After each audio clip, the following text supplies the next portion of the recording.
The Breen have experienced unrest since the death of their emperor. You haven't lived until you tried Jet Reno's 7 of Limes, and Maul loves Locke because of their differences, not despite them. Hello, everybody, and welcome to The Seventh Rule with Cirroc Lofton. Hello, hello. My name is Ryan T. Husk, and today we're doing a review of Star Trek Discovery, Season 5, Episode 7. 4 episodes left. Can you believe it? Erigah, written by M. Raven Metzner, directed by John Dudkowski, maybe Dudkowski. Hopefully, that'd be cool too. We've got a very special guest today, everybody. Finally, we got him, Locke the Breen himself, Elias Toufexis. How are you today, Elias? What's up, boys and girls? How are you? Thanks for having me. Awesome. So good to have you. Oh yeah, it is a pleasure. I'm happy to be here. I'm a fan of your podcast. I'm a fan of your work as an actor, and because I'm really a giant Deep Space Nine fan, like a huge nerdy Deep Space Nine fan. That's so cool. That was going to be my first question. Cool. Let's get into that. So here's the thing, man. So I'll tell you something very quick. Yeah, I'll tell you something very quickly. This will explain it all, kind of encapsulate it all. There's a scene in episode 1 of the called Red Directive of Discovery this season, where Locke pulls out all this stuff from a bag he wants to sell to the synth, right? Mm-hmm. And I get the props, and I'm like, "Hey, is that a self-sealing stem bolt?" Like, how did you know what that is? I'm like, "It's a self-sealing stem bolt. I know what a self-sealing stem bolt is. That's a tricord." And it's funny because I think Tunde, the showrunner, one of the showrunners and the director of that episode, he's like, "You're the first actor who knows every prop in every scene what we're doing." I'm that much of a nerd. That's the way to do it. And Eve, who plays Maul, Eve Harlow, wonderful in the whole thing. She knows nothing about Star Trek, like nothing at all, zero knowledge. So it was so much fun because every time we would bump into like, "Oh, the chase. All right, I'm going to tell you everything about you need to know about the episode, The Chase. And I'm going to send you YouTube videos about exactly what you have to watch. You don't have to watch the whole thing. Maybe you should watch this episode. Maybe you should." Okay, the Breen. All right, they showed up in TNG, but they really took hold in Deep Space Nine. Let me explain to you like all that kind of stuff. So I am a big Star Trek geek or nerd, whatever you want to call us. And it was crazy, man. Like, imagine being a nerd like that, and then, or anything you guys nerd out about, and then getting like a major role on something like that, and showing up on the ISS Enterprise. I'm like, dude, this is ridiculous. I'll text my friends, and they'll be like, "Could you take a step back and realize how ridiculous it is that you're doing this?" Yeah, I know, man. It's pretty crazy. I used to shoot Star Trek shows in the basement of my friend's house. Nice. You know, I have pictures of me on a cardboard captain's chair. And now I can like juxtapose it with pictures of me on the actual. There was a tweet about that. Didn't you tweet that about a week ago? I should find it. And then I put a picture of me sitting on the bridge of the Enterprise that I snuck into because I didn't get to shoot on the bridge. I just shot in sickbay mostly. But I went to the bridge and I'm like, I'm going to take a picture on the captain's chair with all due respect to. So you're always sneaking on the places in Star Trek, even in the new stuff. Yeah, I try my best, man. I want to see all the. I was climbing in the Jeffries tube, and they're like, "No, get out of there." No, it's. So did you know when you were auditioning for this part that it was number 1 Star Trek and number 2 that you were going to play a Breen? It was in steps. So it was an interesting process because I was actually on Discovery in the 3rd episode overall. I played. I don't know if you remember, but. Michael gets shuttlecrafted to the Discovery with a bunch of prisoners. Sure. And then she gets in a fight when one of them tries to escape. I was the one that tried to escape, and she got in a fight with. Wow. And I got that role because I was living first season. Yeah, I was living in Toronto at the time. Giant Star Trek fan, and I heard their show was coming to town, and I freaked out. And I called my agent. I'm like, "You got to get me on the show." And here's where, as an actor, this is going to tick you off a bit, because what ended up happening was, at that point in my career, I had started really doing only guest stars and above, right? That was what I was like. My limit was guest stars and above or good recurrings, or I'm trying to build a career, right? Mm-hmm. And I get this audition for Star Trek, freaking out, and it says guest star. I'm super excited. The lines that you have to memorize for the audition were not Star Trek. They were like random, whatever. Somebody had written them. Maybe the casting had written them. Got the role. Was so excited. Was so happy. Guest starring on Star Trek. And to me, guest star is like whatever the episode is about, right? Like Q was the guest star of the week. Things like that. Like, I get the script sent to me after like 30 security steps, and I'm only in the first like 7 pages. And I'm looking at it going, this is not a guest star. This is barely a co-star. And I call my agent, like, you're going to burn me on the show forever because you can't really play more than one character, despite Star Trek's history. You can't really play more than one character on the show because it's a continuing story. So I'm like, you're a human in this character, right? This character is human. You're just a human. Okay. So I'm like, I'm never going to be able to do the show again. You can't. I got to get out of this. And after waiting for phone calls, basically casting, and my agent was like, please don't quit. Like, we just got this show. It's brand new, and now you're going to cause problems by the 3rd episode. They're already like setting up your sizes and stuff for wardrobe.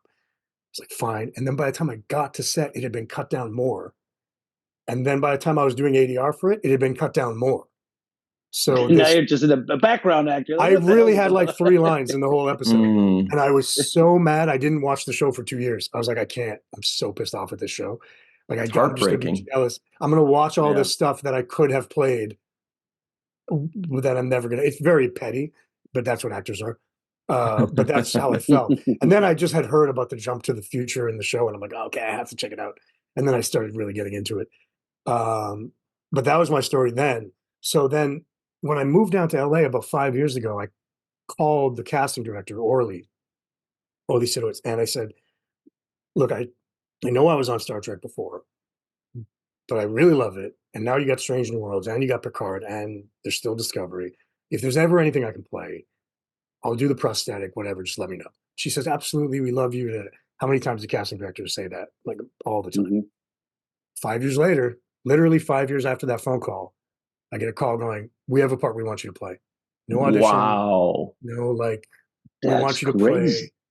So it's a little bit of misnomer. I did have to convince the producers, but I didn't go through an audition process. Like, they called me, Orly and Lisa Parison, whom I love, is the Toronto casting director. They called and they said, we want you to play this role. We just have to convince the producers, can you put something on tape?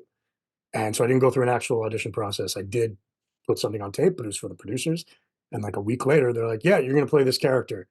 And I was like, great, okay, what is it? I'm assuming it's under prosthetic because I've already been on the show. Said, yeah, go down, I think it was like North Hollywood. They're going to do the whole plaster thing. And then they're going to show you a visualization of some concept art, rather, of what your character is. And I get there, and this is God's honest truth. I'm about to go through this whole process. I'm already panicking because nobody likes doing that stupid process of putting cast all over your face, and having to sit there and try not to panic for 40 minutes or whatever it is. But I said, show me some concept art, and they showed me, and it was just, it was a little different from what it ended up being, but it was lack, more or less. And I said, what is he? What alien is he? Or what, not real alien, but what creature is he? What race is he? And they said he's a Breen. And I literally went, Breen don't take their helmets off. That was what I said. And then it really sunk in, because what I realized was, I'm going to make history. You're the reveal. That's what I realized in that moment, looking at that picture and saying Breens don't take their helmet off. And I was like, unless I missed something in like Prodigy or like Lower Decks or something. You're the first Breen we've seen. Hey. Exactly. So when that happened, man, I was like, holy shit, I'm making Star Trek history. And that's when it really hit me. And I also, at that point, I didn't really know how long I was going to be on the show. I was told a recurring couple of episodes, maybe a little more. And when I got up there and they started doing, when I got up to Toronto to do makeup tests and stuff and wardrobe, and they started already putting me in with press stuff, I was like, oh, this is legit. This is like a legit, like large character. And I think it actually grew from where we were to where we ended up. I think they started adding stuff for us because everyone was liking what Mal and Locke were doing. So it grew even more to this, entire season of a character. Yeah, I couldn't be happier, man. But it was that journey. That was the whole journey.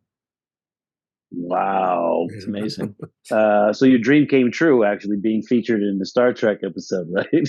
Yeah, It just and took it's you a funny, while. and it's funny how you do that, man. You get so depressed as an actor when things don't go your way, but you really are planting seeds that you don't know where they're gonna spring up. Every now and again, it happens, man.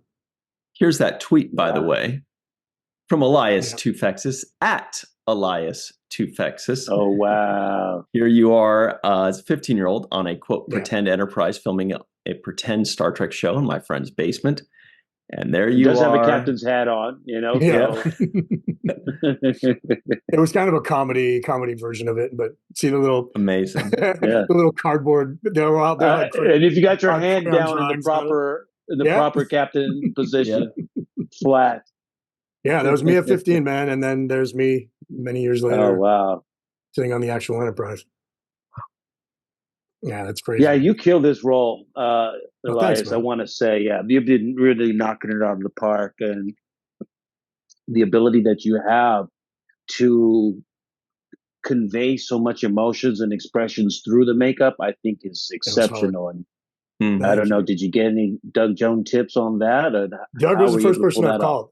I've known Doug for a while. I don't even know how I knew him. I was on that first season, but we didn't have any work together. But I think just because he's such a good and open guy, he's such a great guy, that I think we had talked on social media or something years ago.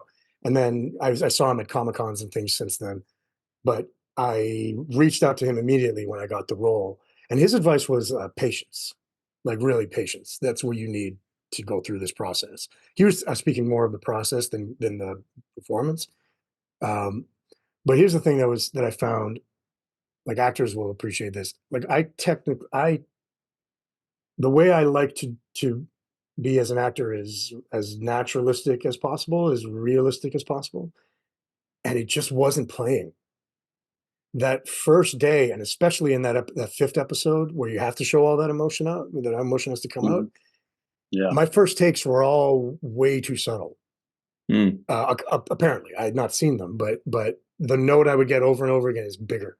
You gotta be bigger.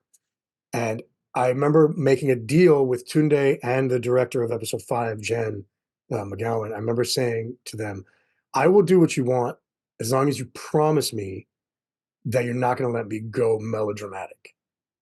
Like I'll push it, but I'm scared of being a soap opera now. Like the way you're this is during the love story scenes, right, with you, particularly then. But even in that first episode, there were some moments of that. Okay. But particularly in that fifth episode, the love story stuff, I was like, I could be, if this wasn't on me, what you're asking me to do is like soap opera acting, right? And it's really not my thing. It's really not my wheelhouse. Really uncomfortable to go that far. And so I was pushing it and pushing it and pushing it. And she promised me, Jen in particular, the director, she promised me, I'm not going to let you go melodramatic. And if you do, I'm not going to use those takes, I promise. And to her word, like I think it was a little big still, but well, what did you mean? What is big for you? Like what is more? Or like I could give you a direct example. I'll give you a direct example. Like remember when he says, trying to remember the line specifically, but he says like, where would I go? When she says, come, why do you stay here? Like, why do you stay here? You're hated. And Locke says, where would I go? If it was just me, I would literally just say like, where would I go? Like completely, but I had to be like, where would I go? You know what I mean? Like I had to like turn like, where would I go? Like I'd have to do like that kind of thing. And it was so uncomfortable. I did it much better than I just did it here, but it was so uncomfortable to be that big. And I was genuinely worried about it up until whenever that episode aired 2 weeks ago. I was genuinely like, I'm going to come across. Yeah, it's just, I don't feel big in any of your performances right now. And it was all because of them, because they either chose the right takes or they were completely right about guiding me in the right direction. And again, it just goes to show as an actor, trust. If you got good people and you can trust them, they won't let you down. And Discovery's full of good people. So I knew that they wouldn't let me down. And I was really happy with pretty much everything we did in that episode in particular. And now 7 too. I'm really happy with I mean, I'm not happy with the outcomes. Well, in general, the chemistry you have with Eve Harlow. Now, did you guys meet before this, or had you worked together at all prior to this? We did not meet before, but we knew of each other because we're both from Canada. We both live in LA, of course, but we're from Canada. She's from Russia, but she grew up in Canada. And so we had known each other. Like we had done the same shows at the same time, but never together, those type of things. But I knew who she was. And when Michelle Paradise, when I first had a conversation with her, she said, yeah, we cast your Maul and it's Eve Harlow. And I'm like, oh, I know. Do I know her or do I know of her? And I couldn't remember. Yeah. So we talked on the phone. A quick funny story is when I called her the first time we had this conversation, we were getting along like right away. And I said, so what is your makeup process like? I had completely assumed that Maul would be also this other. Yeah. She's like, no, I'm not wearing anything. I'm like, what?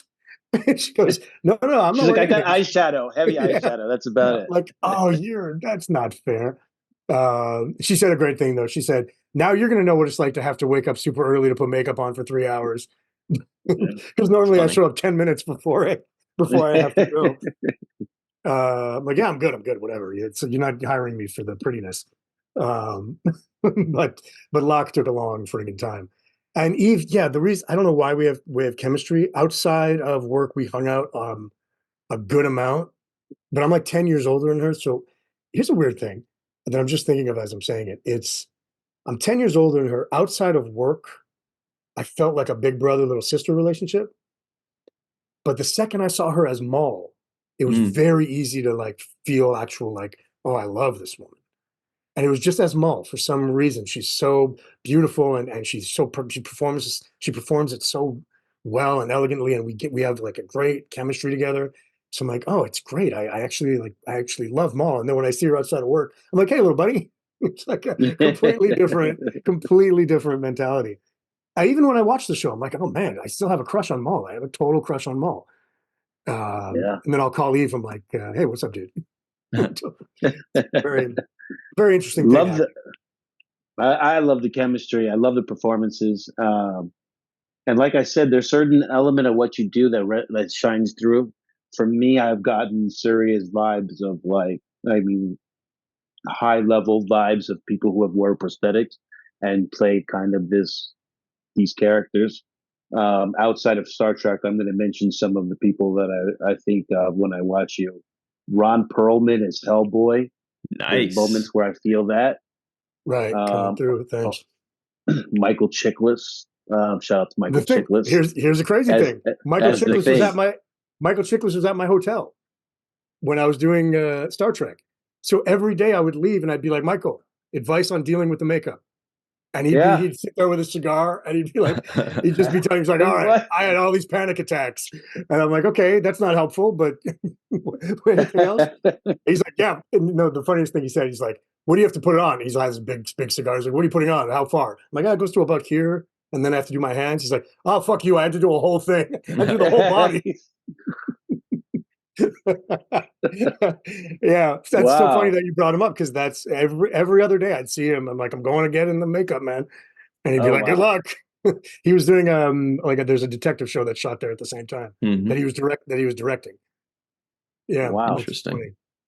Well, speaking of which, you mentioned right before we were recording, because everybody at home, this is a hulking man here, Elias Toufexis is.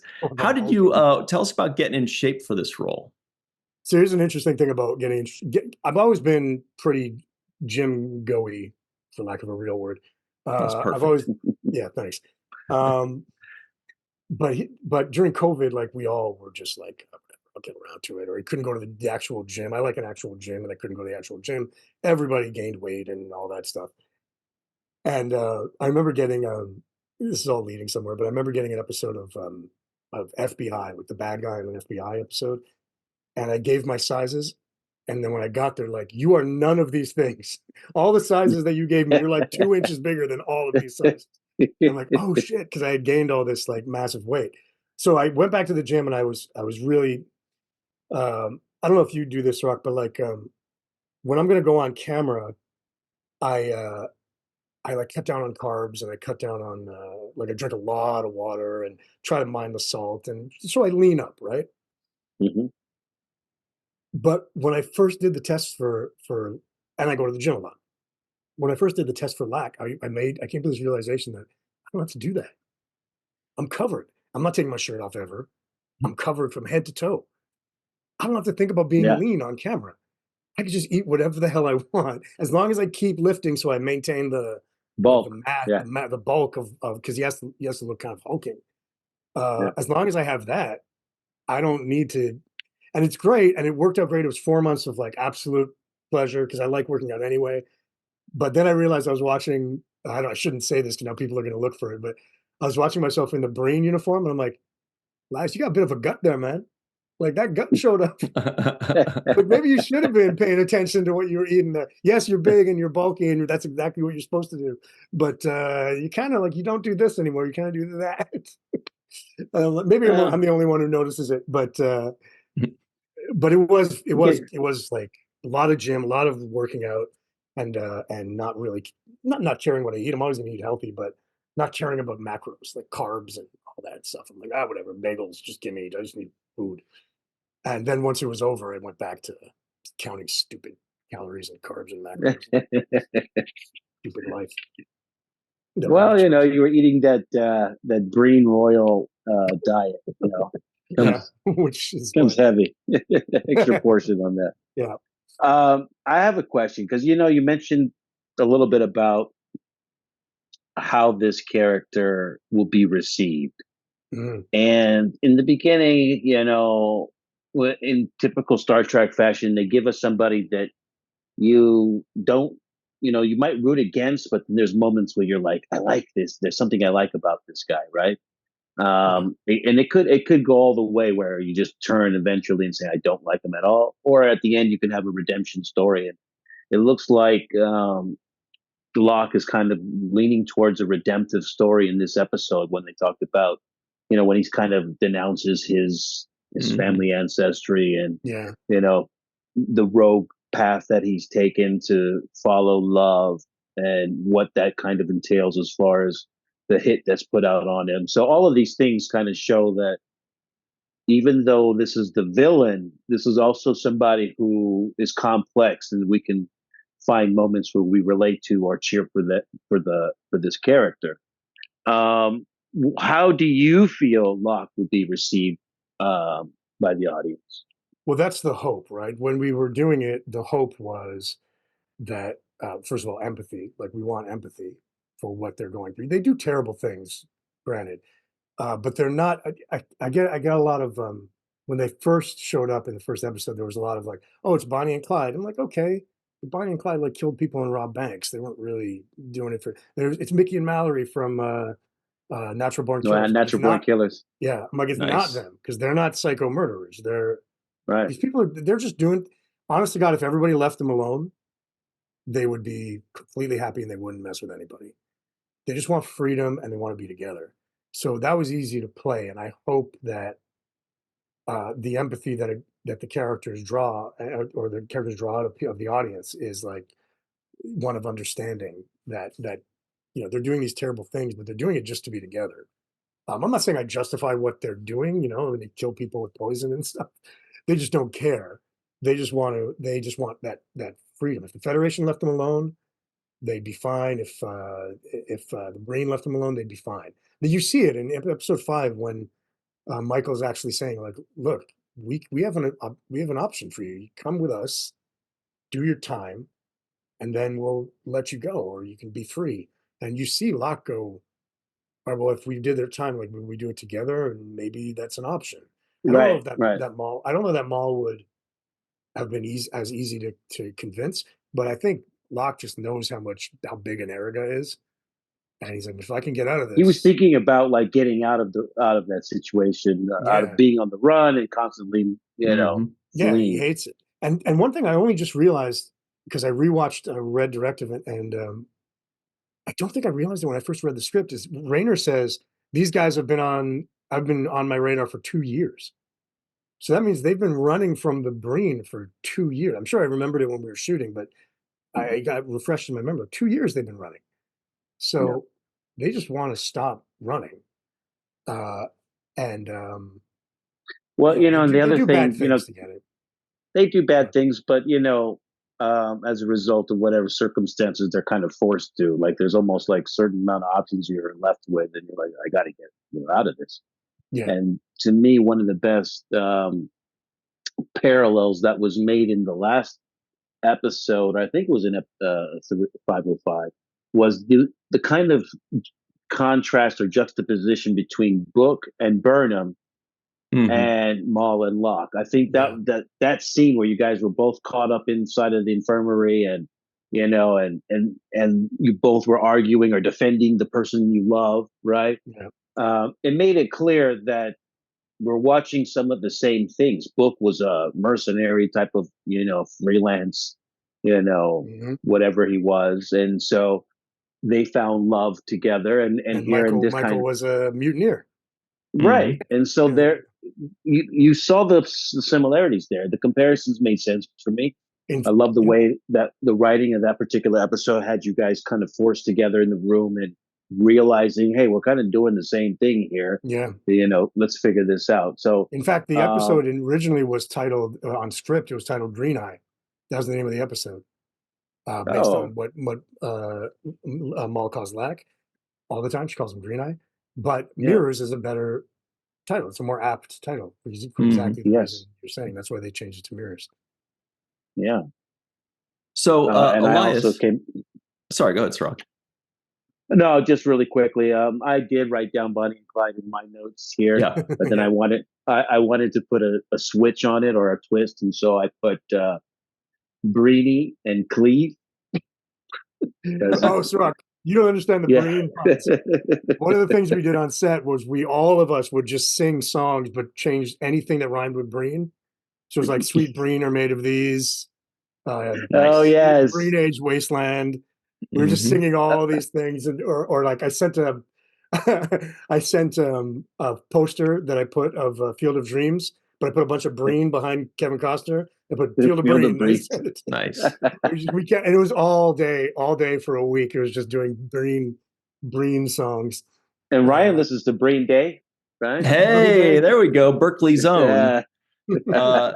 So Elias, we only have you for another minute or two here, and we really appreciate you taking the time, by the way, but I've got to know, you put a lot into this. You're a big Star Trek fan. You're a phenomenal actor. What are you most proud of for season 5 of Star Trek Discovery and your performance? That's a good question. You know what? I think there's an answer to that, but it's coming.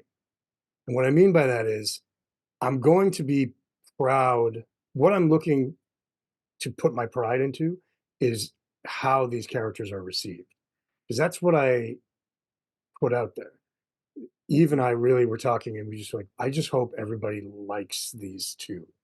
And it's always been these two also. It's never been just Lack for me. It's always been this couple. Like, if this couple is well received, if I'm going to these cons and I see cosplay and I've had people coming up to me and saying like their love story really meant something to me and stuff, like that's what I'm going to take pride in if that happens.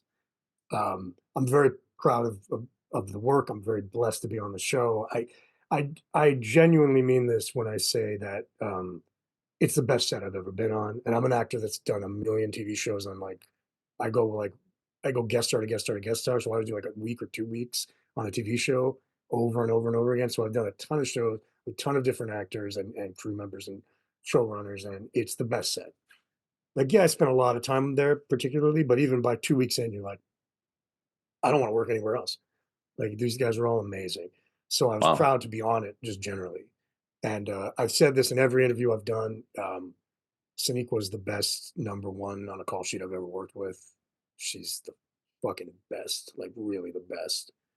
And Doug, man, like Doug and I are friends now, and I love that guy. There's my alarm to go on your show. And now it's your alarm. I was an hour on the show, I guess. Yeah. But Elias, this has been so cool. Yeah. We really appreciate you. We're really happy for you that at 15 you were playing Star Trek, And now you are a huge part of Star Trek lore. I think the fans are going to take to you and Eve very strongly, and it's well-deserved. Thank you so much for the time. Thank you so much for your talents, and we really appreciate you, man. Thanks, guys. I really appreciate it. I'll see you guys around, I'm sure. Mm-hmm. Yeah, you're doing a great job. Looking forward to seeing how the season kind of closes out, where the storyline goes. They left us with some teasers at the end when they mentioned some of the things, that are in the realm of possibilities with this device they're looking for. So I'm excited to find out what's going to happen. Definitely love the love story. It feels real. And it's not an easy thing to do to make the audience believe that two people are in love and willing to do anything for each other. And I think that you definitely conveyed that. Oh, thanks, man. That's good to hear. Mm-hmm. Regardless of whether you think it's toxic or not, it definitely is exciting to watch. And I love it. I've been loving it, and I'm glad you were able to make history too. Congratulations on really being the first Breen we've seen. We have been waiting for this moment for many years now. So thanks for doing that. We share that connection, man. Your show to my show. Yeah, exactly. That's right. Exactly. All right. So yeah, man. Welcome to the Star Trek family, brother. Yeah. Thank you. When you said the first Breen we've ever seen, I felt like there was some kind of song in there we could have squeezed in, but my brain didn't work fast enough for it. But thanks very much. Everybody at home, in the comments below, make your favorite Breen song pun and let us know. There are going to be a lot of them. It's a good game to play. Thank you very much to Elias. Everybody stick around. We will be right back on The Seventh Rule. Hey everybody, welcome back to The Seventh Rule with Cirroc Lofton. Hello, hello. Wearing a cool Angels shirt, by the way. I'm still mad at the Angels for the rally monkey. I'll never forgive them for that. There's a story there, but I'll tell you off the air. Anyway, we are reviewing Star Trek Discovery Season 5, Episode 7. Here are the trivioids of the week. There is some evidence that the Breen are capable of somatic cell regeneration. Admiral Vance is having a refrigeration unit beamed over. Sounds nice. The Breen have experienced unrest since the death of their emperor. Commander Rayner knows the Romulan saying to never turn your back on a Breen. Remember that episode of Deep Space Nine where they were captured? And that was a great one of the best. Mm-hmm. The last time the Breen visited the Federation, they destroyed an entire city. Labyrinth of the Mind is the title of a Betazoid manuscript. You haven't lived until you tried Jet Reno's 7 of Limes. Jet Reno used to have tons of contacts in the book trade, and Maul loves Locke because of their differences, not despite them. That is such a good line. Maybe the best one. I like 7 of Limes. I actually rewound that. I was like, did I hear that right? Did she just say 7 of Limes? Because that's a good one. Yeah. Jet Reno steals every scene she's in. It's not fair to everybody else, but that's just what she does. It's just, you just got to live with it. So Elias if you're in a Toufexis, scene with Jet Reno, you're just setting her up for a punchline because she's ready to knock it out. It's true. That's pretty much it. Elias Toufexis was just with us. He was amazing. Really appreciate him and his time. So glad we got him because there are only a few episodes left. So, and this was kind of the time to get him. If we got him next week, it wouldn't have, maybe. And you know what? For those of you out there that were thinking, how long is it to get into that makeup? He told us it was 5 hours of worth of makeup. Especially when the hands are being seen as well, which was the case in this particular episode. That's insane. It would have only been 45 minutes, but he always wanted those fake eyelashes. He insisted, apparently, is what he said. Off the air, he said that. No, but 5 hours is outrageous. But he looks amazing. And if he's the first Breen we're ever going to see, he's got to look perfect. And he did. Yeah. So a lot of fun stuff here. We got a non-appearance mention for Captain Saru. I do want to talk about Tarina here. President Tarina. I was really happy to see her in this episode. without Saru. Not that Saru and Doug Jones aren't my favorite character and people in the world respectively, but because I think it's great that Tarina is getting more of a character arc than just attached to one character, you know? She can't just be Saru and Tarina. It's great to see her doing other things and doing important things and being a part of the story more so than just in one connection, because sometimes that happens. And I thought she was amazing in this episode. Unbelievably good, possibly, you know, just as good or better than her scenes with Saru, which are phenomenal. Very happy to see her. That's Tara Rosling. What do you think? What is their couple name? What would their couple name be? Is it Serena or Taru? Ah, Serena. You really served that one, didn't you? Oh, very good. All Thanks. right. I don't know if that was worth it, but I gave it a shot. Came back. Little Is that over the line? I don't know. We also got an Admiral Vance kind of cameo again in this episode. Always great. I don't know. I really like Admiral Vance. I think he's a sympathetic character. He has that kind of air of, you know, distinguished kind of veteran Starfleet. He's got that kind of feel to him, in my opinion. You know what's so I'm interesting? always happy to see him. Yeah, you know what's interesting about his performance? What's Oded Fair, is that he delivers things in a way that I would not expect, or I would not have done or expected somebody to have done. And he forces me to kind of go like, oh, that's a strange way to deliver something.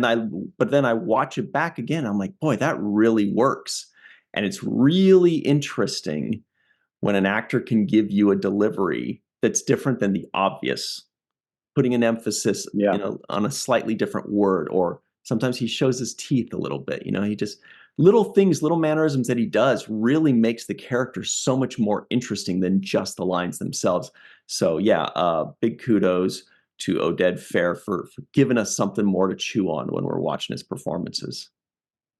Yeah, I totally, as soon as he comes on, I'm like, that's Admiral Vance. And there's no kind of like, you know, I'm sold on his performance as that character. Like, it's believable. Also with Tarina as well. I liked her performance in this as well. She made some really kind of, you know, like you meant, the detachment from Saru and having her own kind of legs to stand on in her own storyline is very good as well. We talked about Eve Harlow.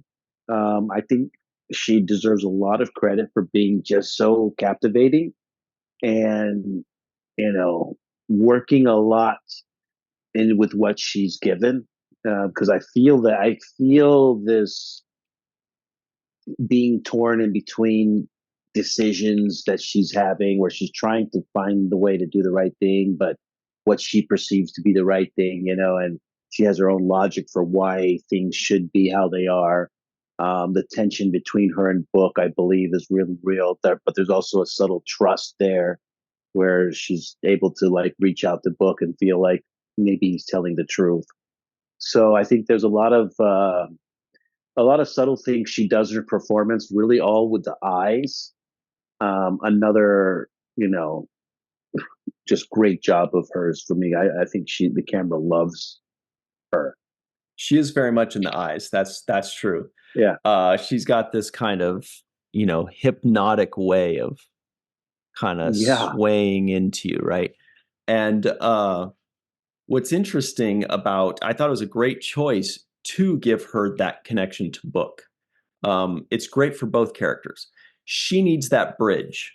Otherwise, she's just Team Toufexis, which is a great team to be on. But if she's just Team Locke, it's kind of one-dimensional as far as what her story is. But when they give her that bridge onto the other side in the name of Book, that gives her something more to work with, a lot more depth to her story. It also gives him something more in this seasonal arc. So I thought that was a really good choice. It works well. And we kind of feel it. We kind of see it, you know, it kind of worked. And I hope we get to see a little bit more of it in the final 3 episodes. Who knows if we will, because now she's with the Breen. So who knows if that's the end of the Book and Maul show, but it would be nice to see one more, final connection there. I actually, I would like to see more in that. And I wanted to see a little bit more of this Breen doctor that they were bringing on. Yeah. There was a part of me that was like, oh yeah, I'm about to get another doctor, and let's see what this Breen doctor does, and I thought it was going to be like a whole, like, a thing, but it wasn't as much of a thing as I thought it would be.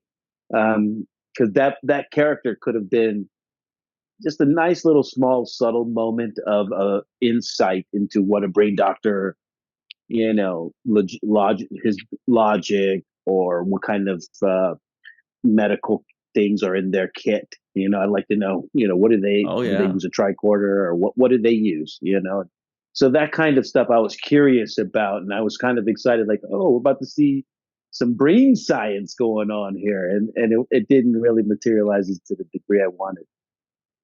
Maybe the kind of tools a brain doctor would have would be kind of, they would be like morphing, kind of like their face. Maybe they have technology that morphs or that changes, or maybe there's something there. But I doubt that we'll see that in the final few episodes. It would have been fun. And now we're going to forever or a stethoscope. wonder. It's just a stethoscope. Maybe it's old school. It'd be like, I've done all I can do. I don't know. He's breathing, but he's about to stop breathing. I don't know what else there is. Open your mouth, say, Yeah. Okay. So that's a bummer that Locke is those Breen now ship dead. are that big? Has that something that's always been like a canon, part of the canon? Are they said big? that was the biggest and most powerful ship in the Breen fleet. Okay.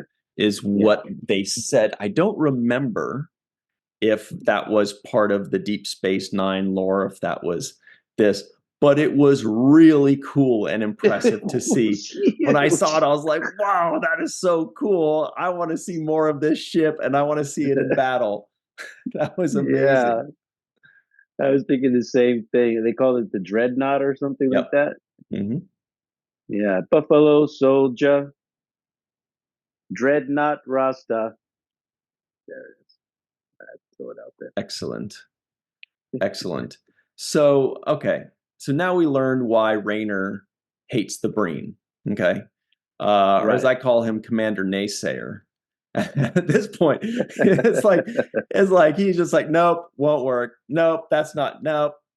Now, of course, we finally find out why he's like that. We get it, and it works. And there's this, he has these nice moments with Michael. But at some point, I'm like, come on, man. You're too grumpy, Rayner. I'm beginning to rethink this #1 commission that you got. So. Yeah. At first, we're like, this is great. Good job. Yeah. But now we're like, come on, Rayner, get with the program. Seriously. Otherwise, bring Tilly up here. She's got a better demeanor when she's talking to people. I'll stick with Rayner. Thanks very much. No, I'm just kidding. No, it's working great. It's funny because in this episode, he kind of, they called him a xenophobic or something, or a xenophobe, because he has this, adamant thing against the Breen because of his own experiences with them. Yep. And it reminded me of, who was it on DS9? It was O'Brien that hated the Cardassians, right? Yes, the Cardis, yeah. And he called them Cardassians. The Cardassians, yeah. Mm-hmm. So that it kind of reminded me of that, like, ongoing, deep-seated kind of like, I never trust these guys. I don't ever trust these guys. That's a very good point. So I had a little flashback of that in this. Or like episode. Worf and the Romulans. Even a Romulan would not, Here was something that I thought was funny. Was Zora the Explorer, the computer, when Adira and Tilly ask Zora, hey, what's this or that or whatever? And Zora, the computer with backsass, says, I don't think that will be helpful. I was like, if my computer ever tells me, I don't think that command will be helpful, I'll be like, let me decide. Let me be the judge. If I Google something, I'm like, oh man, my toilet's broken. Let me Google a plumber, and my computer says, I don't think that'll be helpful. I'll be like, can I just Google it and figure out myself if that's going to? Thank you. Your job is to just show the list of names and phone numbers. Thank you. I don't need all this sass from you. Turn the sass setting down. Yes. It's yes. The highest sass I'll go is my GPS on my phone. I turn it to an Australian dude's voice. I'm like, that's just the right amount of sass that I want there. Where he's like, in the what they call it, instead of a parking lot, they call it a car park. Turn into the car park. I'm like, you edgy guy. You call it a parking lot a car park. Anyway, yeah, that was funny for me. It's a good 1,000 years into the future, they still have library cards. That's always a good thing to know. Yeah. I need one of those. I will say, I really liked the Breen in this episode. Beyond just the ship, I liked seeing them all transport in. I liked that the doctor had this big, giant medical type symbol on him or her. I don't know, or they. I like that because I was noticing how all of their uniforms look the same, at least on initial inspection. And so I'm not a huge fan of everybody looking the same in different aliens because you see the Federation, there's red, there's white, there's green, there's blue, there's all these different things. And then when we run into the race of the week, the alien of the week, they all look the same. And so it was cool to see a little deviation, a little difference, and with that big cool symbol. And you're like, ooh, that must be the medical symbol. That's really cool. So I enjoyed that. And I thought that their helmets, their uniforms all looked amazing. I was very happy with that. I wasn't happy with how long it takes the translator to kick in because I get a few moments of and then it kicks in, and I'm like, "Whoa, hurry up with that translation, bro! I need to hear all that static first." That's better than what we had to deal with before. With at least I know before we didn't know anything. It would, in fact, if I remember correctly, even with the subtitles on, when we were watching Deep Space Nine, it would just say like indistinct chatter in Breen or something like that. It wouldn't even like tell you what they're saying. You would just have to wait for Wayun to say, "Oh, I disagree. I don't think that," or whatever he would do, and he would tell us what they said in his response. At least we're getting something. Wayun, yeah. What did you think about the choreography with the fight scenes? I thought that was kind of done really well. Shout out to the director, John Dudkowski. Mm-hmm. I thought the choreography was done well with Maul and Non that fight scene. It looked well to me. It looked good. There were certain shots that were really kind of creative, I thought. I went back and I rewatched that whole fight scene just because it had moves and angles that I hadn't really seen before, that I just wasn't, I just needed to see again, because I wasn't used to that kind of, that we've seen the certain things, like when somebody punches, you got some zoom in thing. So it looks like, they're standing far away, but it looks like it's really close. There's certain moves that people do, but there are a few moves here that were new to me that I thought were really interesting. So I did rewatch it. I totally agree with you. And it was great, by the way, to see Rachel Ancherel, friend of the show, back in action as Commander Non. So good to see her, presumably just for this episode, maybe for the duration of the rest of the season. Don't know, but it was great to have her back. I was very happy with that. Yeah, except that she was extremely tough on Book. I'm like, seriously? Book hasn't earned his way up into certain settings. Like, it reminded me of the Next Generation episode we just watched. But Geordi says, "Oh, I'm going to invite who was the guest Barkley? star, Murdoch." Yeah, he says, "Barkley, I want to invite you to our senior staff meetings, for the briefings." And then Wesley was there, and I'm like, "Well, this isn't exactly that exclusive." yeah. And Barkley's like, "Wow, thank you. Yeah. I'll be there. And he shows up and there's a high schooler there. Yeah, there's somebody's dog is pooping in the corner. He's like, this isn't. Like, this is not an exclusive meeting. So it felt like that to me when I was watching Non tell Book. I'm like, Book saved the whole planet like several times by now. This is season 5. He's put in his work. He's earned his stripes to kind of be in on the know, you know? Yeah, right. So I did think that was really funny. You should have seen what he's been doing the last couple seasons while you were out gallivanting around your own home planet. Exactly. Maybe you should be watching. He's actually been a vital member of this crew. Yeah. Even though he doesn't have an official ranking, he's had a very integral part, and he's been necessary for solving a lot of the problems that they've had, including his abilities with his, Keijon kind of psychic abilities, which they actually took advantage of in this episode. So yeah, I'm thinking, to the level of which he was like, it's like that bouncer that says you can't come in the club. You're like, bro, I'm standing right here.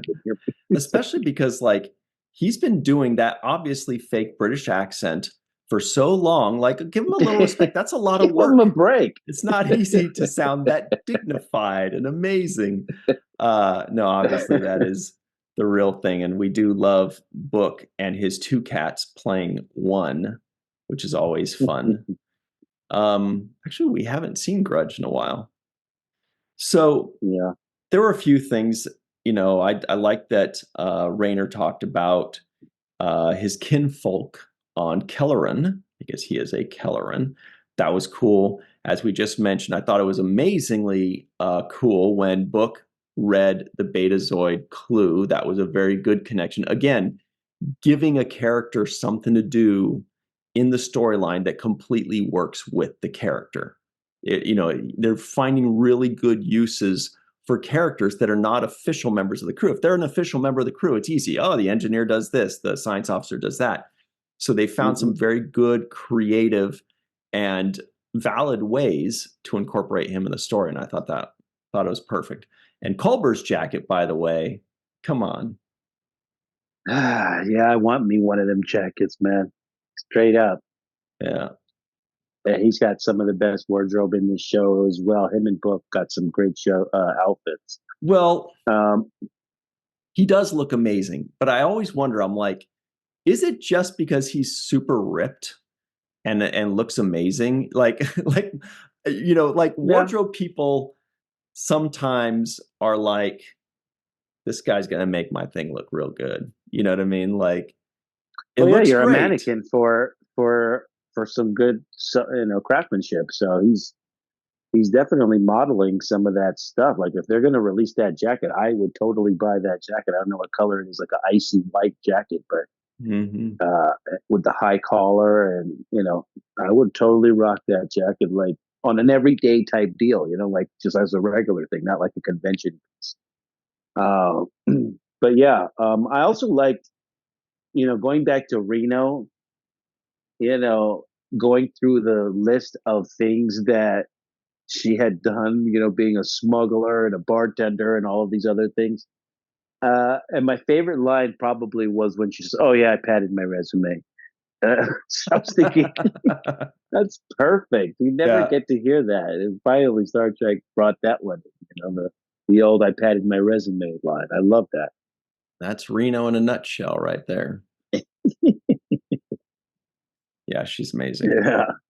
So they mentioned the Dominion War. The Dominion War. I know there was a NAM for the Dominion War. So yeah. Shout out, another extra shout out to DS9. As soon as they mentioned that, we all leaned in. Like, what else are they going to say? Are they going to mention Sisko, or are they going to talk about Weyoun, Damar? What? Yes. So we only have a couple minutes left here, Cirroc. So how about we talk about the home run of the episode? What do you think? Who gets the home run of today's episode? The home run of this episode.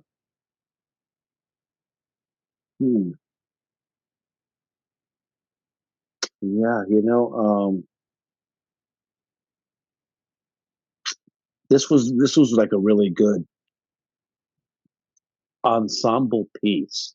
So it's hard for me to point out one particular performance that, stood out more than others. Because I felt like everybody had a moment to shine in this episode. Like certain moments here and there. Rayner, I thought, did great in the times that he had to be the grumpy curmudgeon guy that he was, and but I'm actually going to give it to the aforementioned Eve Harlow. I feel like this was carried a lot with her performance. A lot of moments there. I love, for example, when the question was asked, "What's worse than death?" and she says, "This conversation," for starters. Yeah, it was just like beautifully written and excellently executed. So yeah, I'm gonna have to give this one to Eve Harlow. That's a great one. There was also something I noticed that she did was she was shivering in sickbay. She was kind of doing this thing. I was like, God, that's got to be hard to do for like a whole day's worth of scenes. But I was wondering if that was her decision or if that was a directorial decision. Don't know, but she did it well and it added to the performance. I'm going to give it to Eve and Elias just because their bond is so great. It works together. The story does not work unless we believe their bond, Yeah. And that bond is written out very well by the writers, but especially performed by the actors.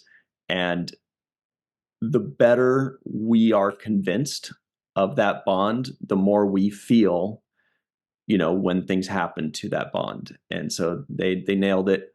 Home run of the episode for me. Yeah. All right. Oh, and also an infield home run for the VFX team that created that amazing dreadnought ship. Wow, that was too cool. Yeah.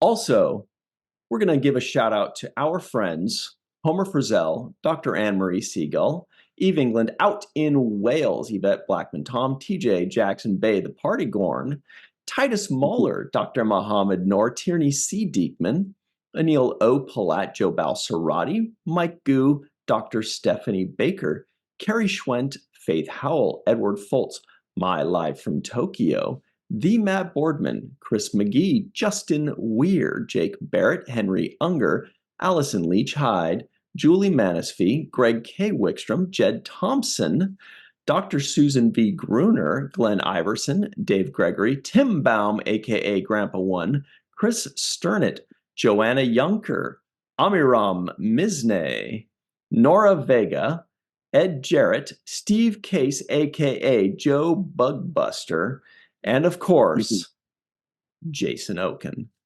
All right, everybody, that's it for us. Please make sure you like this video, subscribe to the channel, hit the bell icon for notifications. If you're listening in, give us a 5-star rating and a nice review. We'd really appreciate that.